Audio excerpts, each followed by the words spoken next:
bienvenidos a Epicentro Monterrey. Nos da muchísimo gusto que puedas estar sintonizándonos a través de nuestros canales oficiales. Te damos la bienvenida si vives en Monterrey o si nos acompañas desde cualquier lugar del mundo a través de la comunidad de Epicentro Internacional. Espero que disfrutes muchísimo este mensaje y que te quedes con nosotros.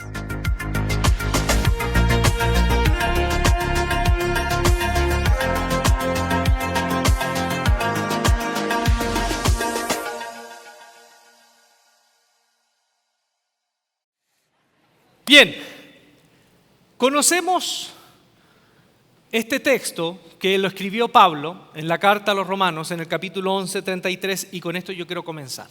Este texto me parece que es el piso desde donde hablar todas estas cosas que al final son un misterio. Dice, qué profundas son las riquezas de la sabiduría y del conocimiento de Dios.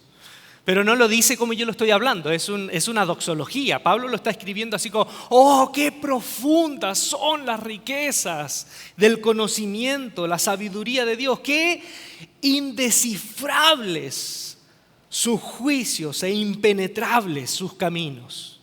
En el fondo lo que está diciendo Pablo es que en última instancia la soberanía de Dios entra en un punto en donde nosotros solo podemos observar y contemplar y balbucear.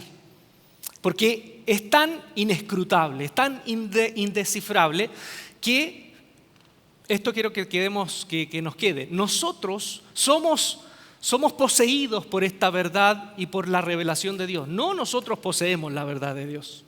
Eso es lo que ha pasado con la teología. La teología, sin duda, es el intento de entender la revelación, pero desde el respeto y de no sentirnos dueños de esa revelación.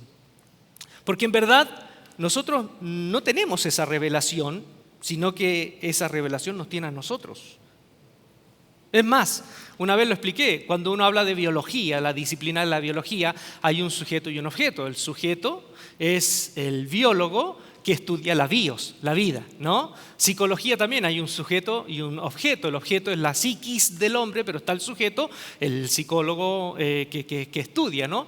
La sociología también. Pero en teología no podemos decir que el sujeto es el teólogo y el objeto es Dios, porque Dios nunca es un objeto. Dios nunca es la revelación no es un objeto para tú tenerla acá y encapsularla y decir, aquí atrapé a Dios. ¿Okay? Entonces desde aquí nos paramos. Qué indescifrables, impenetrables son los caminos de Dios. Siempre recuerdo el ejemplo de un profesor de teología que nos decía que hay muchas verdades en la Biblia que es como una cuerda sostenida en dos estacas. Y esa tensión, así nos presenta Dios esa tensión. Y la tentación que hemos tenido es, como no podemos vivir con esa tensión, queremos cortar uno de los dos extremos para no vivir con esa tensión. Por ejemplo, Dios es trino, es una persona, dice Dios es un Dios trino, ¿eh? Son tres personas pero un solo Dios. ¿Cómo puedo explicar eso? ¿Cómo puedo racionalmente explicar esas tres personas en un solo Dios? O sea, es una persona, pero son tres. ¿Cómo se puede hacer? ¿Cómo puedo explicar eso? Algunos lo han intentado con el trébol, con el agua en las tres formas, pero es una tensión.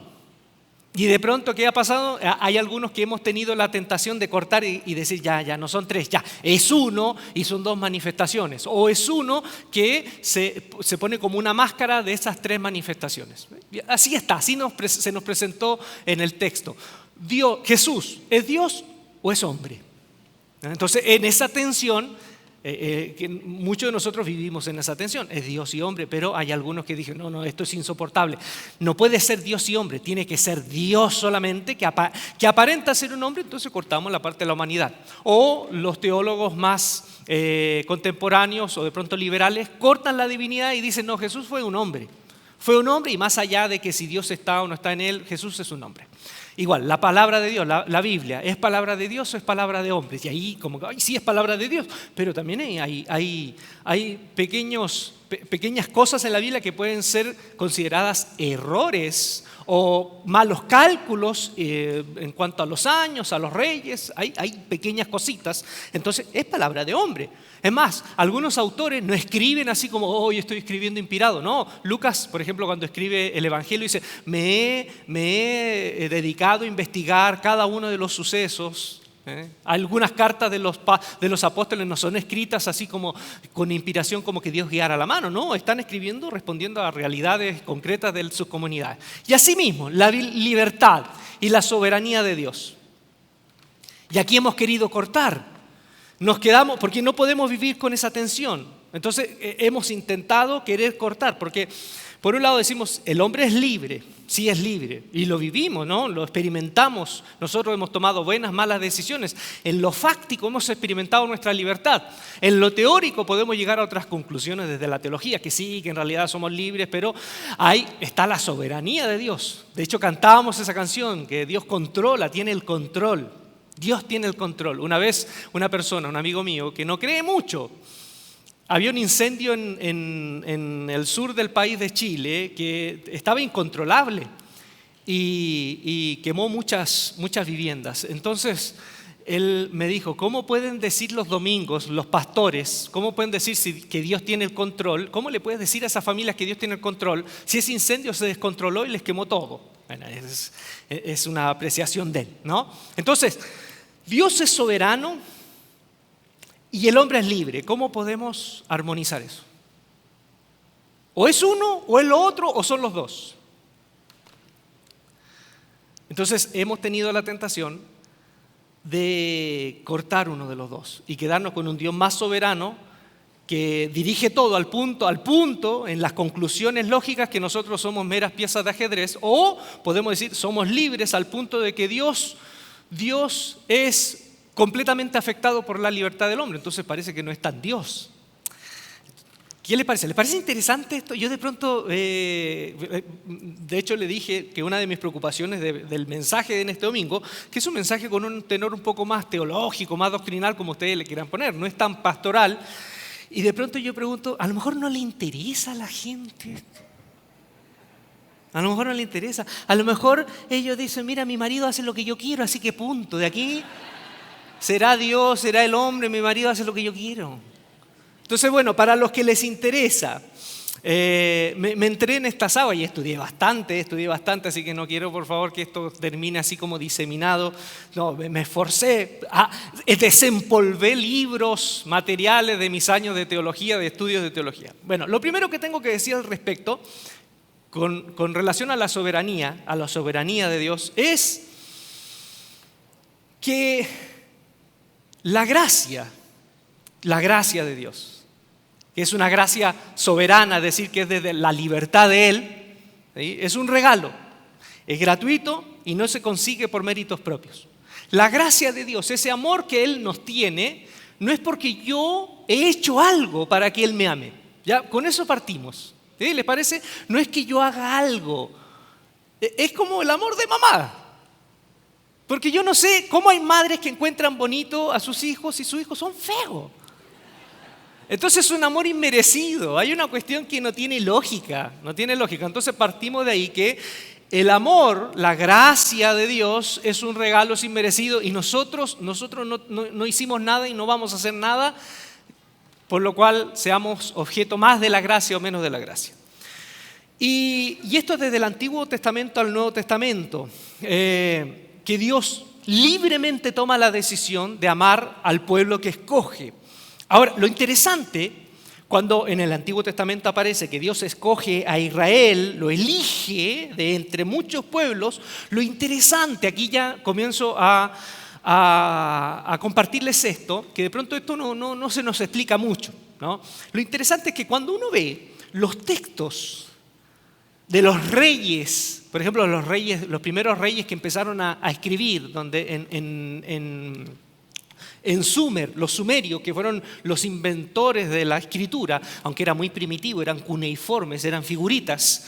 Desde ahí, después los reyes acadios, los mesopotámicos, cuando hablaban de la relación con los dioses, esto es muy interesante, los dioses elegían al rey o al pueblo en virtud de los méritos de este rey victorioso, de este rey que ha conquistado, de este pueblo que se ha enriquecido. Es decir, cuando Israel se paró históricamente en la media luna fértil, donde en ese espacio, en la orilla del mar Mediterráneo, había todo un pueblo, ya una cultura alrededor, que cuando pensaban en la relación de esa elección de los dioses, todas las culturas alrededor, los dioses de ellos elegían a los pueblos mejores y elegían a los reyes que sobresalían.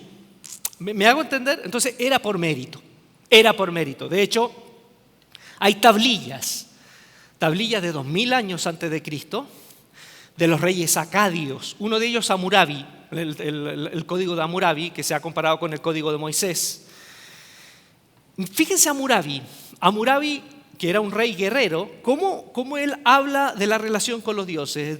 Él dice así, él escribe: con el arma poderosa que me habían prestado el divino Sababa y la divina Ishtar, con la agudeza que me dio el divino Ea, con la fuerza que me dio Marduk, el gran dios de los acadios y después de los babilonios, extinguí la resistencia y volví placentera la vida del país. Y después él se presenta a sí mismo, Hammurabi se presenta como el pastor, es decir, el rey, elegido por el divino Enlil, el acumulador de la abundancia y la opulencia.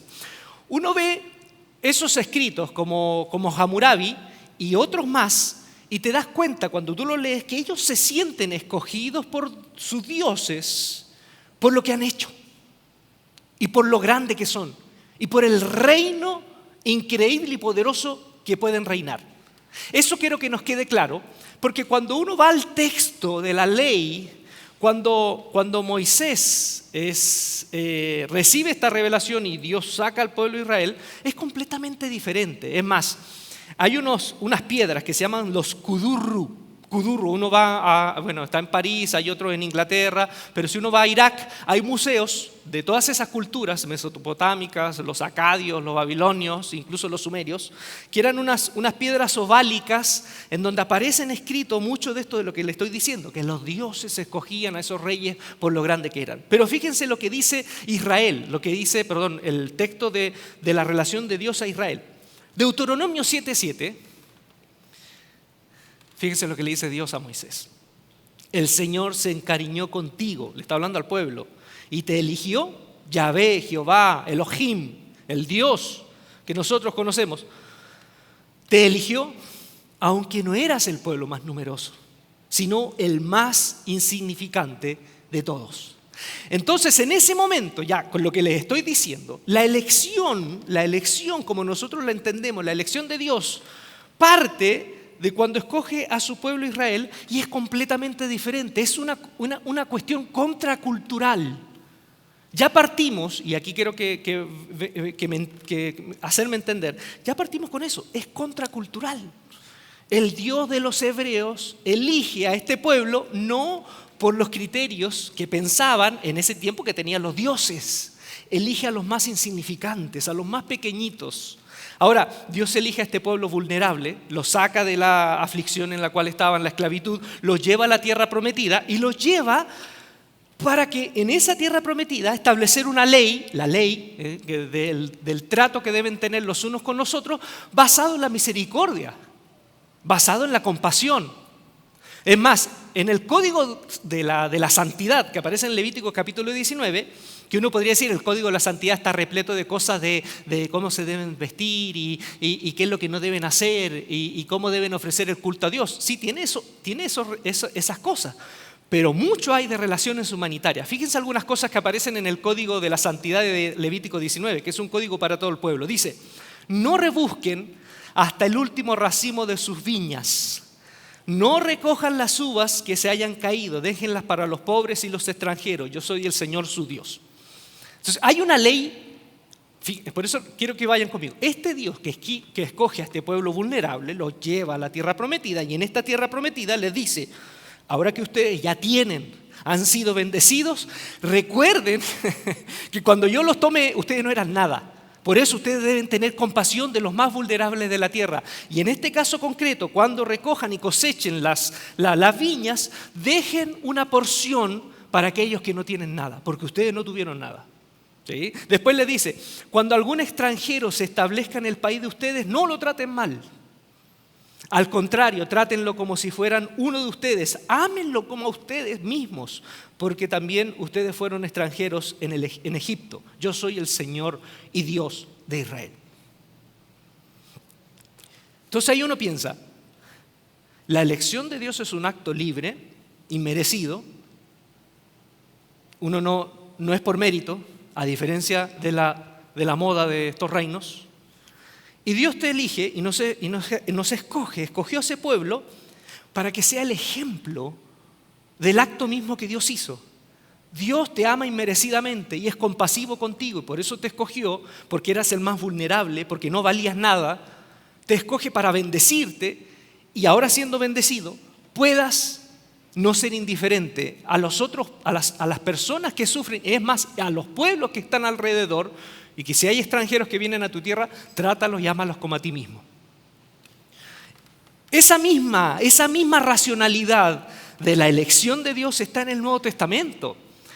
Cuando en el Nuevo Testamento los primeros apóstoles se dan cuenta que el Dios que había elegido al pueblo de Israel ahora también amplía su amor y considera pueblo suyo a aquellos que no lo eran, de acuerdo a la ley, que eran extranjeros, que eran gentiles. Ahora los primeros predicadores y la iglesia primitiva se da cuenta de que este amor se extiende mucho más, que las intenciones de Dios no era escoger solo un pueblo para apartar a los demás, y aquí me estoy adelantando al tema, no es escoger un pueblo para apartar y rechazar a otros, es escoger un pueblo que sea como un ejemplo para llamar a otros. Hace este movimiento que Pablo después lo explica en Romanos y vamos a llegar ahí, y ahora somos nosotros los que no éramos antes pueblo, somos convocados de la misma manera por gracia, por un amor inmerecido. Somos convocados, somos atraídos por este amor. Y fíjense lo que dice en la carta a los Efesios. Efesios 2, 8, 9 dice, porque por gracia ustedes han sido salvados mediante la fe. Esto no procede de ustedes, sino que es el regalo de Dios, no por obras, para que nadie se jacte. Porque somos hechura de Dios. Una vez les dije que esta palabra hechura es la palabra griega poema. Somos una obra de arte, somos algo hermoso de Dios. Creados en Cristo Jesús para buenas obras, las cuales Dios dispuso de antemano a fin que las pongamos en práctica. Esto es el resumen, ya la primera parte de lo que les vengo diciendo. ¿De qué se trata esto de que somos predestinados, de que somos elegidos? ¿De qué se trata esto? ¿De qué se trata? Se trata de Dios, por su amor y su libertad, sin que nosotros lo merezcamos y sin que nosotros hayamos hecho algo, nos envuelve con su amor, nos llama. Y ahora que somos su pueblo, Él nos pide que nos comportemos de la misma manera con los demás.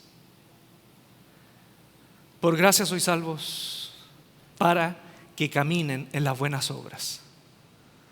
Para que caminen en las buenas obras que Dios predispuso de antes, para que anduviésemos en ellas. ¿Sí? Entonces, yo quiero partir, ya termina la primera parte de este mensaje. La importancia que la Biblia da a la elección de Dios no es para discutir, que esto se ha transformado en una discusión ya rancia porque viene de hace como 14 siglos que ya viene discutiéndose esto, 10 siglos, es rancia.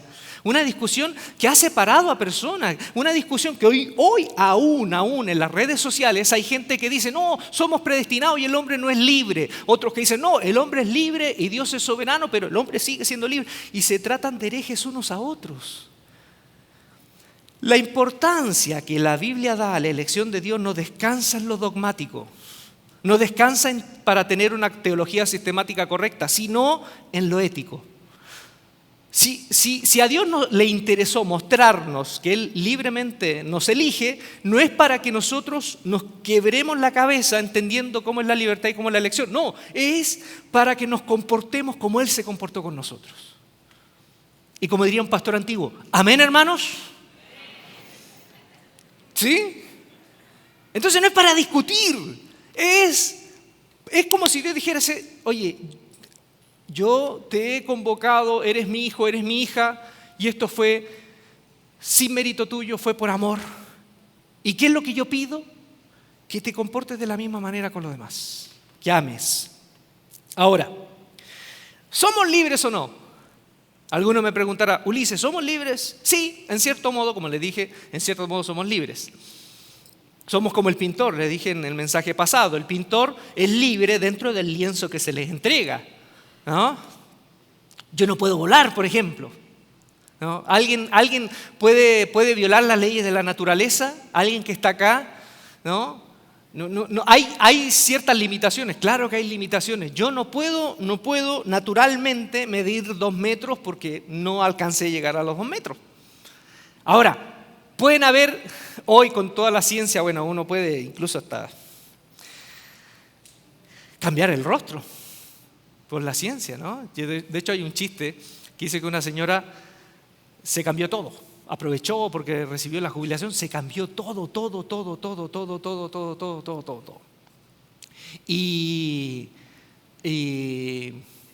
No, el chiste es así, ahora sí, se lo voy a contar bien, ¿ya? ¿Verdad?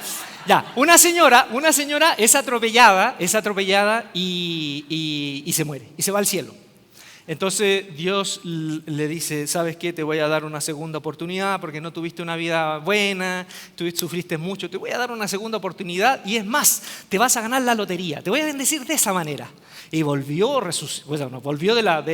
no murió, volvió ahí, la resucitaron con electroshock, volvió a la vida y le dieron una segunda oportunidad, se ganó la lotería, se encontró un novio porque era viuda y se encontró un novio que tenía mucho dinero y la señora ahora tenía todo. ¿Y qué? Dijo, voy a aprovechar en esta nueva vida, en este segundo tiempo que Dios me da. Se hizo operaciones, abdominoplastía, se cambió todo. Tenía 60 años, parecía una chica de 20 años. Se hizo estiramiento en la nariz, se cambió los dientes. Ni Cristiano Ronaldo había gastado tanto dinero en la reconstrucción como esa señora.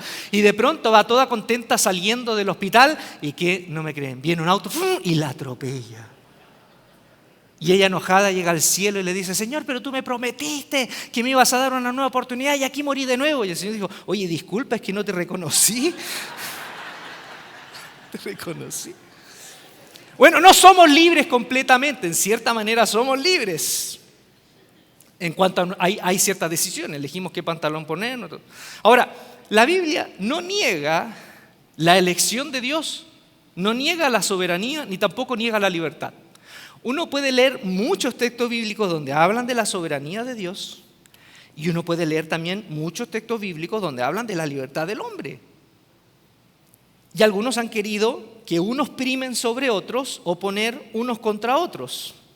Y yo creo que, perdónenme, a lo mejor la explicación es muy simplona, pero yo creo que esto es como una escalera, estas escaleras en forma de V, pero invertidas, que por acá corren los textos que son verdad de la soberanía de Dios, que Dios, independiente del preconocimiento que tiene de nosotros, Él, independiente incluso de nuestra libertad, Él va moviendo la historia hacia un fin en su soberanía. ¿Sí? Está la soberanía de Dios. Pero por otro lado está la libertad del hombre. Nosotros somos responsables de nuestras decisiones. Entonces, en ese punto de la escalera, aquí donde se une, en ese lugar donde se une, hay una nubecita que es el misterio de Dios. Y en ese contexto yo me considero completamente incapacitado para descifrar cómo se puede empalmar la soberanía de Dios y la libertad del hombre. Porque esa nubecita le corresponde al designio de aquel que lo sabe todo. ¿Sí? Ahora, pero sí veo algunas cosas, que obviamente esto ha sido de discusión, ha sido una discusión de siglos. En los primeros siglos de la iglesia, en los primeros por lo menos 2 siglos, casi al 3er siglo, no había una teología sistemática en la iglesia. Pablo no dejó una teología sistemática, Pedro tampoco, menos. No había una teología sistemática, es decir, así como por volumen. Dios, los atributos de Dios, cuando uno estudia, ¿no? Los atributos de Dios, ¿no? El hombre, el pecado, no había una teología sistemática. Entonces, cuando uno lee a los primeros autores, los padres de la iglesia, había una concepción más inclinada a que Dios, si bien era soberano, sigue siendo soberano, el creador del mundo, que sostiene al universo, si bien se creía eso, pero había también una intencionalidad concreta de que el hombre era responsable incluso de rechazar a Dios. De rechazar a Dios. Pero ¿qué pasa? Viene el siglo IV y aparece un teólogo que se llamaba Agustín de Hipona o San Agustín, como algunos lo conocen. Y este teólogo ya venía, porque era un muchacho que era muy inquieto en la lectura, él era maniqueo, es decir, era de una corriente filosófica muy determinista, y después abrazó el neoplatonismo. Y cuando llega a la fe, él no se sacude completamente de su preparación previa, de sus estudios previos, y cuando llega a la fe, obviamente empieza a dialogar de la fe de acuerdo al contexto, y hay una discusión que él tiene con un tal Pelagio, que era un monje también, sobre la maldad y sobre la libertad del hombre. Y Agustín dice que el hombre era libre, antes de la caída era libre, pero después de la caída él ya no puede decidir por el bien y no puede decidir por Dios. El hombre no, por sí solo el hombre no se puede acercar a Dios, dice Agustín, no se puede acercar a Dios. No puede elegir el bien. Por eso necesita que Dios haya decretado previo que Él se va a acercar a Dios mismo. ¿Me hago entender? ¿Sí? Entonces, el hombre no puede acercarse, necesita de una gracia, de un acompañamiento del designio, que Dios permita que Él se acerque a la divinidad. En cambio, Pelagio dice, bien, el hombre sí, en la caída, hay un efecto, pero su libertad, la libertad del hombre, no queda supeditada. No, sigue siendo libre para escoger por Dios. Entonces, esa discusión, siglo IV, imaginen siglo IV, tú no pensabas en nacer, menos yo. Y esa discusión fue acalorada y la iglesia no se fue ni 100% por Agustín ni 100% por Pelagio. En un momento como que bueno, estamos medio de acuerdo con Agustín porque Agustín dijo otras cosas que la iglesia no estaba muy de acuerdo. Cuando hablo de iglesia, como el consenso de varios líderes de varias iglesias significativas. Y después quedaron como fíjense, la historia dice que al final la iglesia oficial se quedó con un semipelagianismo. Es complicado, yo no lo quiero porque es medio árido y uno se puede confundir. Ahora, como no quiero abrumarlo, ni yo tampoco me quiero abrumar en esto, en el siglo XVI lo importante es que vuelve esta discusión. Y ahora vuelve con Calvino, ¿no? Calvino y Arminio. Esta discusión clásica entre los calvinianos y los arminianos que aún se pelean. Y en las redes es increíble cómo muchos jóvenes que pudiendo gastar sus energías en amar al mundo, gastan sus energías en declararse herejes mutuamente. Eso es lo que me preocupa a mí de la juventud de hoy, que abraza estas teologías como si fueran equipo de fútbol. Ni yo soy así con los Rayados, imagínense esta gente. Entonces, ¿qué es lo que dice Calvino? El hombre está completamente depravado. Cuando habla de la total depravación, significa que todas las decisiones del hombre están afectadas por el pecado. No es depravado en el sentido psicológico. El hombre está así, completamente afectado por el pecado y no puede decidir por Dios. Por eso, Dios decreta, desde antes de la creación, decreta quién se salva y quién no. Para que quienes se salvan, aunque yo no quiera salvarme, como Dios decretó que yo voy a ser salvo, esa gracia cuando Dios se acerque a mí va a ser irresistible y yo tarde o temprano voy a terminar creyendo en Dios. Esa es como la postura más caricaturesca, muy simplona de lo que defiende Calvino o lo que expresa Calvino. Y Arminio dice no, el hombre está, sí, depravado, está completamente afectado por el pecado, pero la gracia de Dios no es irresistible. Uno se puede resistir a la gracia y Dios ha dado de su gracia a todo el mundo. Hay una disposición de Dios de salvar a todos y el hombre decide. Entonces el que no quiere decidir por la gracia se pierde, pero no es responsabilidad de Dios por un decreto, sino porque Él. Entonces aquí está la discusión, porque del lado del calvinismo ven esta postura como que en el fondo hay mérito también del hombre. Entonces eso puede ser, eso es terrible para el calvinismo, ¿no? Porque si hay como una leve insinuación que el hombre puede decidir, en el fondo termina siendo como parte mérito del hombre y por lo tanto la salvación depende tanto del hombre como de Dios. Y eso no puede ser. Sería terrible. Tiene que depender absolutamente de Dios. Y en esa discusión se han llevado más de 5 siglos. ¿Sí? En esa discusión se han llevado más de 5 siglos. Por ahí apareció un teólogo que se llama Karl Barth, que era un teólogo suizo a mediados del siglo pasado. Y él dice, yo creo en la doble predestinación, pero la creo de esta manera, en que Dios se eligió a sí mismo en Cristo para ser condenado y de la misma manera eligió al ser humano, pecador, para ser salvado por el amor de Cristo. Es decir, Dios mismo se elige para ser condenado a la persona de Jesús, para elegir también al hombre y salvar al hombre por la gracia de Dios. Es una manera diferente y así han aparecido. Por ahí apareció también un español jesuita, Luis de Molina, que trató de explicarlo, y de ahí aparecen entre los calvinistas eso de que, bueno, y Dios decretó antes de la caída o después de la caída, y están los supralapsarianos y los infralapsarianos, y te puedes meter en un bucle que es peor que Stranger Things. Sí, uno se puede perder ahí. Entonces, yo creo, y aquí hay una cosa que yo quiero anotar, el peligro o lo que yo veo como un poquito, como que me llama la atención del calvinismo, y aquí respeto, con mucho respeto, te lo digo con mucho respeto, aquí no es ni hereje ni nada, todos somos hermanos, estamos en Cristo, y aquí no es una cosa que son herejes o no son herejes, no, yo me considero en mucho sentido mucho más hereje. Pero hay algo que yo veo que es el extremo, se ha considerado un poquito polémico, de esa doble predestinación. Porque es muy determinista. Que Dios ya desde antes de la creación decida quién se va a salvar. No solo quién se va a salvar, sino que decida quién no se va a salvar. Desde antes que tú nacieras. No importa lo que hayas hecho, ya se decidió. Entonces, ellos no lo dicen. O sea, la teología calvinista dice, no es que Dios sea el autor intelectual de la perdición de la persona. Dios decreta, pero en el fondo la persona sigue siendo responsable, y si no se salva es por su responsabilidad. Y uno dice, ¿cómo eso?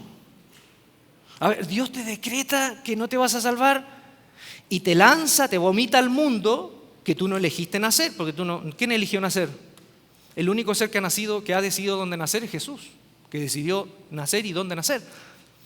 Pero ninguno de nosotros decidió dónde nacer. Entonces Dios te vomita al mundo sin que tú lo elijas. Yo no pedí nacer, me lanzó al mundo. Incluso, fíjense, te lanza al mundo sin que tú elijas la raza, sin que tú elijas la lengua, sin que tú elijas la religión. Es más, algunos niños nacen y los bautizan y los hacen rayados. ¿Me hago entender qué desgracia? Entonces tú no eliges eso. Y además de eso, imagínate que eres niño y por lamentablemente una enfermedad mueres siendo un bebecito. Y Dios ya te decretó que no te ibas a salvar. Entonces eso para mí me genera aquí un conflicto. Y Calvino lo reconoce. Esto es terrible, pero es un misterio. Y así lo es, y así lo creo. Y esto a mí se me hace, una vez, con Isabela hemos visto mucho Matilda, hasta ya se está pareciendo Matilda, mi hija. La maestra Tronchatoro. Este Dios se me hace como la maestra Tronchatoro. Porque ha visto la maestra Tronchatoro que los castiga, los niños no son ni culpables y los castiga. Yo he visto esposos que tienen que pedir perdón a la esposa por lo que ella ha hecho. Le dicen, mi amor, perdóname por lo que tú hiciste. Imagínense. Entonces yo me imagino a la maestra Tronchatoro en una escena cuando dice, yo soy grande, tú pequeña. Yo estoy bien y tú estás mal. Yo soy lista, tú tonta. Y eso no podrás cambiarlo. Y se acabó.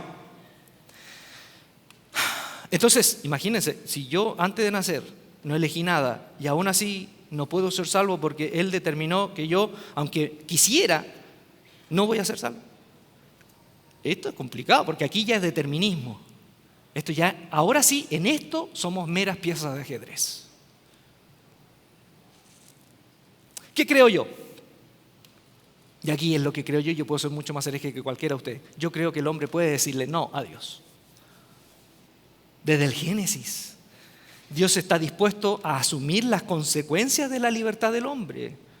Dios pudo haber sacado ese árbol maldito, entre comillas, pero no, Dios lo puso para que el hombre sea libre de decidir. Y Dios le dice, tú eliges de todo, pero no lo hagas, porque si lo hace van a haber consecuencias. Y las consecuencias son tan devastadoras, Dios se la juega al punto de que si Él sabe que la decisión que tome el hombre va a afectar hasta la creación se va a afectar, no solamente el hombre, la creación completa, y toma la decisión. Llega al punto en el capítulo 6, versículo 6 de Génesis, que Dios llega a decir, me arrepiento de haber hecho al hombre. Pero aún así no anula la libertad. Y esta danza entre la libertad del hombre y la soberanía de Dios, yo la veo en Pablo cuando escribe Romanos, que para algunos Romanos es la carta fundacional para creer completamente en la soberanía absoluta y en ese determinismo de Dios. Fíjense que hay un texto que les quiero compartir, que es Romanos capítulo 5, versículo 18. Pero leámoslo, por favor, leámoslo sin lentes, sin los lentes de la denominación de la cual vienes tú, porque todos nosotros venimos de alguna abominación. ¿Ya? Alguna abominación cristiana. Entonces, sin los lentes, fíjense lo que dice Pablo en Romanos 5, 18. Dice, por tanto, él viene hablando del primer Adán, que es el Adán que nos representa a todos, esa humanidad caída, y el segundo Adán, que es Cristo. ¿Ya? Viene hablando de lo que hizo y las repercusiones que tuvo para todos nosotros, y lo que hace y las repercusiones que tienen para todos nosotros también. Lo que hizo mal y que hizo todo bien. ¿Sí? Pablo dice, por tanto, así como una sola transgresión de este primero causó la condenación ¿de quién? ¿De unos pocos? ¿Qué dice? De todos. También un solo acto de justificación produjo la justificación de vida a todos. Si yo lo leo sin lentes denominacionales o teológicos, lo que Pablo está queriendo decir en ese texto y en todos Romanos es que el acto de salvación de Dios, la justicia de Dios que es para salvación, es mucho más poderoso que el poder del pecado y de la muerte. Esa es la conclusión de Pablo en todo el libro romano, en la carta. El poder de Dios de salvación y justificación es más grande que el poder del pecado y de la muerte. ¿Pero qué nos han enseñado a nosotros? A nosotros nos han enseñado esto. Nos han enseñado que por cuanto Adán pecó, las repercusiones de su pecado, se le llama esto la teología, la doctrina del pecado original, que la inventó Agustín, nos ha afectado a todos y todos nacemos pecadores. ¿Sí?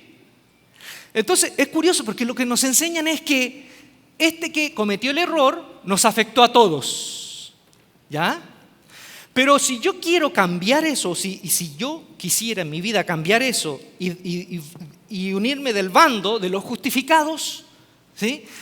Yo tendría que tomar una decisión. Es decir, en esto yo no tomé decisión. Pero para pasar acá yo tengo que tomar una decisión.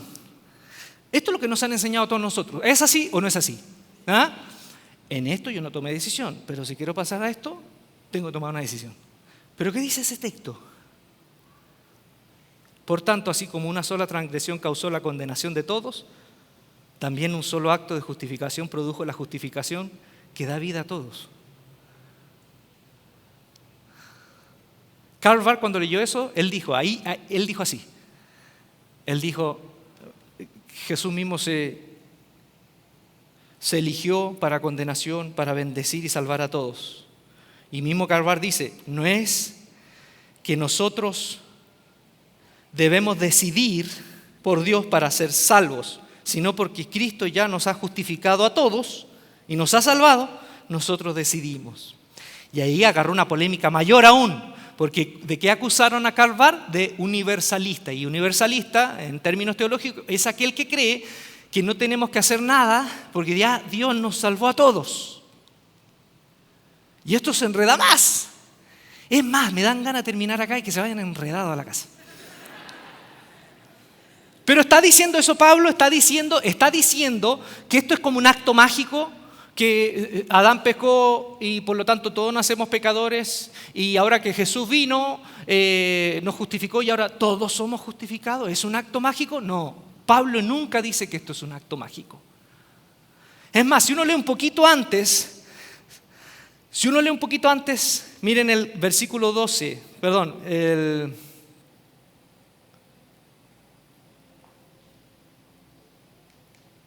Romanos 5:12, está mal escrito ahí, dice Romanos 9:12, pero 5:12 dice, por medio de un hombre, de un solo hombre el pecado entró en el mundo, por medio del pecado entró la muerte. Fue así como la muerte pasó a toda la humanidad, pero fíjense la cláusula, porque todos pecaron. ¿Qué es lo que nos está diciendo Pablo? Que esto no es mágico, uno no está en Adán porque nació así, no. Pasó a todos, pero hay un acto personal que te hace entrar en esa realidad porque tú decidiste pecar.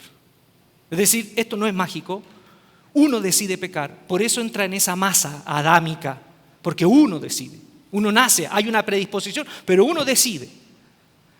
Y por lo tanto, de este lado tampoco es mágico. Para estar en Cristo, no es que Cristo te salva sin que tú hagas, o sea, te salva, sí, pero uno tiene que responder a esa gracia, a esa soberanía, uno tiene que responder para estar en Cristo. Y eso es lo que viene Pablo diciendo. Él está hablando dentro de toda la carta, él apela a la soberanía y a la libertad. Y Pablo no ve una tensión entre las dos. Pablo no dice que para que creamos en esto hay que sacar esto, o para que creamos en esto hay que sacar esto. Dios es soberano, en su libertad nos ha elegido, pero uno es libre también para decirle sí o para decirle no. Y algunos me van a decir, oye, Ulises, pero yo vengo de una corriente reformada y yo leo Romanos capítulo 9, que habla de la doble predestinación. Y con esto vamos a terminar. Fíjense lo que dice Romanos 9. Dice así, y así está escrito, amé a Jacob, pero aborrecí a Esaú. Y él viene explicando de que en Génesis, desde antes de nacer, estos dos hombres ya fueron escogidos y dice Dios, amé a Esaú. Amé a Jacob y aborrecí a Esaú. ¿Qué concluiremos? ¿Acaso Dios es injusto? De ninguna manera.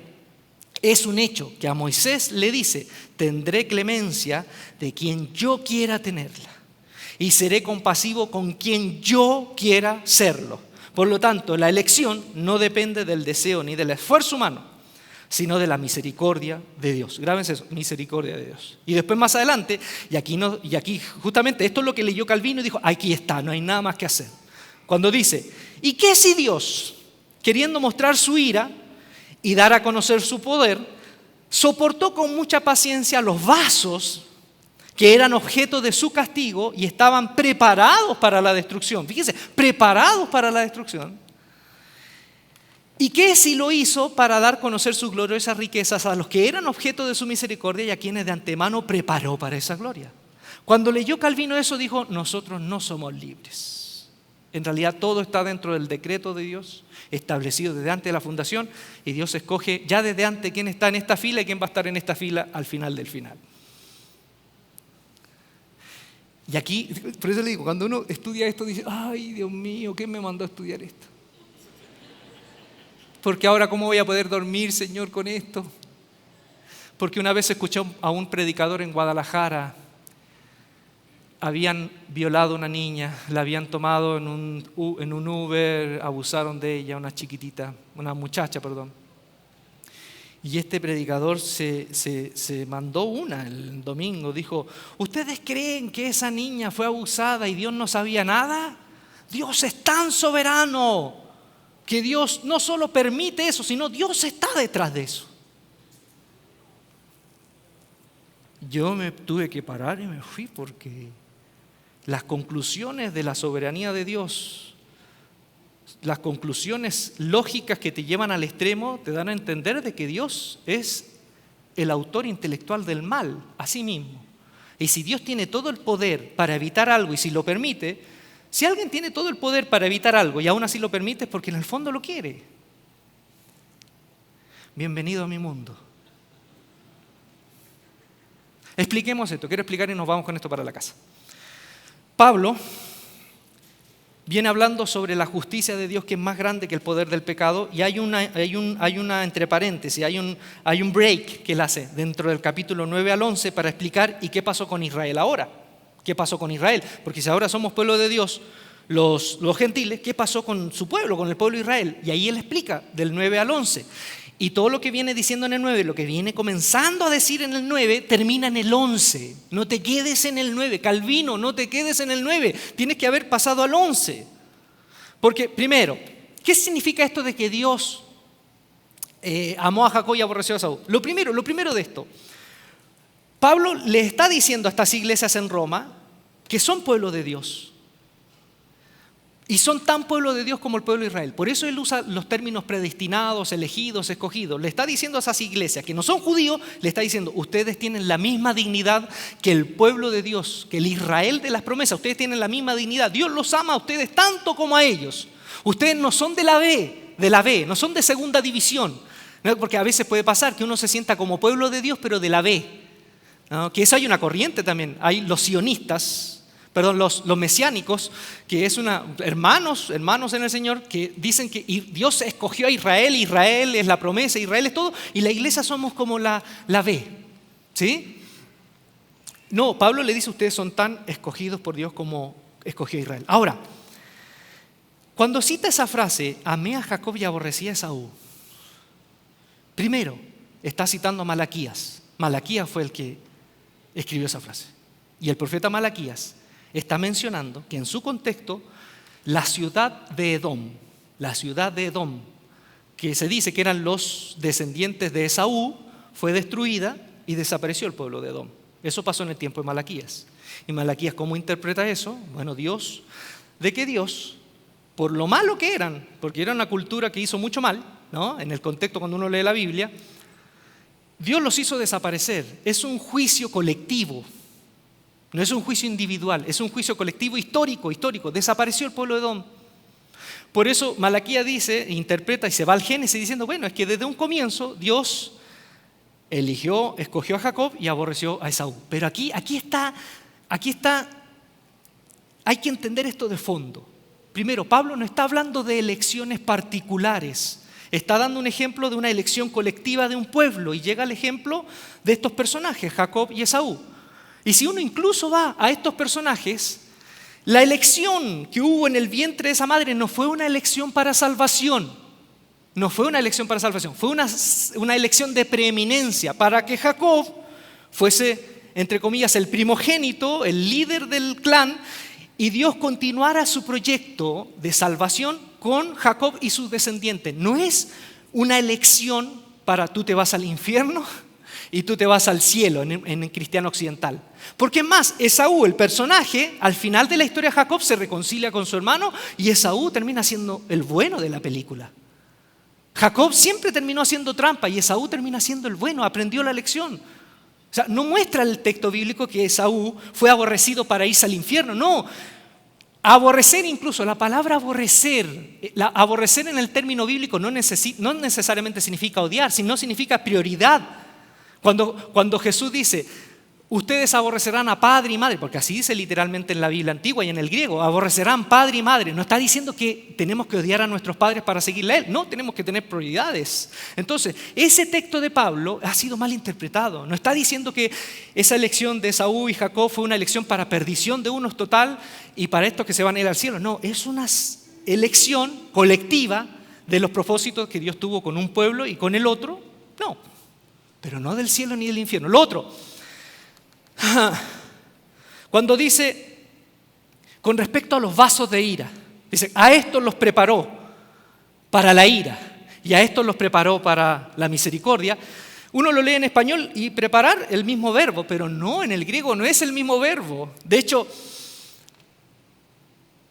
cuando habla de los que fueron preparados para la misericordia, usa el verbo etumasein. Y etumasein significa justamente preparar. O sea, que Dios los eligió, los predestinó, los preparó.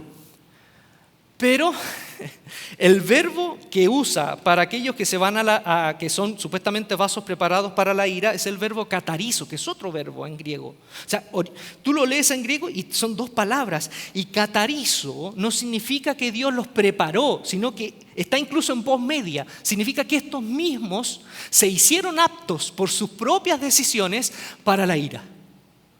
Entonces, la mejor traducción de ese texto es que Dios desde antes estuvo trabajando y a unos por su misericordia los preparó para la misericordia, para la gracia. Pero otros, porque así mismos se fueron encaminando hacia la destrucción, los dejó que se fueran en pos de sus propias decisiones.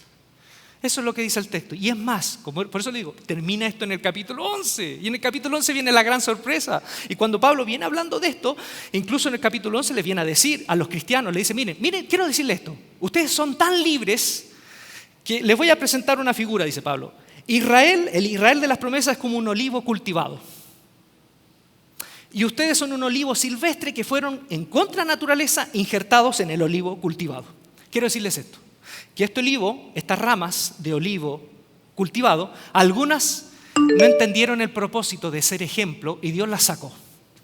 Fueron desobedientes, no entendieron la gracia que era para ustedes y Dios las sacó y los puso a ustedes. Pero si ustedes no aprendieron la lección de ellos y ustedes se sienten soberbios y se creen y no entienden que esto no es solo un privilegio, sino que es una misión de ser misericordioso con los demás, Dios mismo también, sin problema, los puede sacar y si estos vuelven a creer, los puede injertar. ¿Eso qué me está diciendo? Me está diciendo que al final Dios tiene toda la intencionalidad, pero uno es el que elige. Y termina diciendo esto, y aquí este texto, que por eso dice Pablo al final, oh, gran misericordia de Dios, dice, de hecho, y terminamos, en otro tiempo, ustedes fueron desobedientes a Dios, pero ahora, por la desobediencia de los israelitas, han sido objeto de su misericordia. Asimismo, estos han desobedecido, recibirán misericordia ahora como resultado de la misericordia que Dios tiene hacia ustedes. Y termina, en fin, Dios ha sujetado a todos en algún momento a la desobediencia para tener misericordia de todos. Entonces, la predestinación de Dios es esto. ¿Y qué es eso? Dios escoge a un pueblo no para descartar a los demás. Dios escoge a personas no para descartar. Dios escoge a estas personas para llamar a todos. Primero escogió a Israel para llamar a todos. Israel no entendió, escogió a este pueblo para hacerlos partícipes de las promesas de Israel. Y ahora Israel, que es desobediente, por la bendición que Dios está teniendo, al final va a terminar atrayendo a todos. En fin, la predestinación de Dios no es tomar a unos para descartar a otros, es tomar a un pueblo, tomar a personas para que sean ejemplos y que Dios pueda a través de ellos llamar a todos. No sé si les parece esto una buena noticia. Entonces, Dios llamando a unos para alcanzar a todos es construir un pueblo nuevo, no para excluir a otros, sino atraer a todos. Y Dios tiene una intencionalidad con todos. Dios dice en Tito 2:11, en verdad Dios ha manifestado a toda la humanidad su gracia, la cual trae salvación. Entonces, yo tengo familiares calvinistas que me dicen, Ulises, pero lo que tú me estás diciendo al final me genera eso de que el hombre se puede salvar porque decide. No se salva el hombre solo. Te lo voy a contar como una parábola. Habían 2 hombres que fueron atropellados. Vino la ambulancia. La ambulancia tomó a los 2. Se los va llevando al hospital. Se los va llevando al hospital. Los 2 despiertan en la camilla, ahí en cuidado intensivo, antes de llegar al hospital. Y uno de ellos dice, no, por favor, paren. Yo me bajo. Pero Señor, lo estamos salvando. Ha sido salvado. Estamos haciendo todo lo posible para que pueda llegar al hospital y ahí sea salvado definitivamente. Estamos haciendo todo lo posible. No, me quiero bajar. Pero ¿entiende lo que? Sí, me quiero bajar. En mi propia libertad. No quiero. Bueno, ok. Y lo bajan. El otro también despierta y dice, ay, doy gracias porque esto no lo hubiese hecho por mí mismo. Y yo reconozco que necesito esto y lo acepto. Este de acá recibió esa invitación, esa intencionalidad de salvación, pero no decidió, no quiso. Y este de acá se salvó a sí mismo, no se salvó a sí mismo.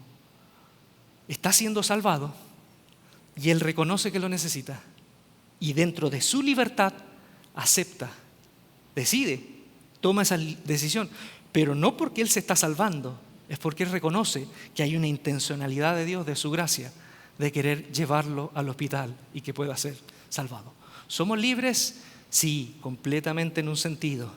Y en un sentido, Dios es soberano y llevará todas nuestras historias al fin último, que es la nueva creación. ¿Amén? Dios escoge a un pueblo para que sean ejemplo, para llamar a todos. Pónganse en pie y vamos a orar, porque me fui ya del tiempo. La próxima semana nos acompañará nuestro amigo Jesús Adrián, así que los espero verlos. Yo me voy a sentar como ustedes con mi cafecito y esperemos, Señor, danos agua el próximo domingo. O si no, por favor, no permitas que se hagan pipí ni popó. Señor, gracias por este mensaje, gracias por este domingo maravilloso, gracias por tu palabra. Gracias, Señor, porque como dice Pablo, oh, cuán insondables, cuán maravillosas son tus designios, grande es tu misericordia. Gracias, Señor, porque hemos sido tomados, hemos sido alcanzados por tu gracia y queremos permanecer en esa gracia. Gracias, Señor. Bendícenos, Padre. Que el Señor te bendiga, que el Señor te guarde, que el Señor haga resplandecer su rostro sobre ti, tenga de ti misericordia, alce sobre ti su rostro y te conceda la paz. Dios le bendiga. Nos vemos el próximo domingo. Chao.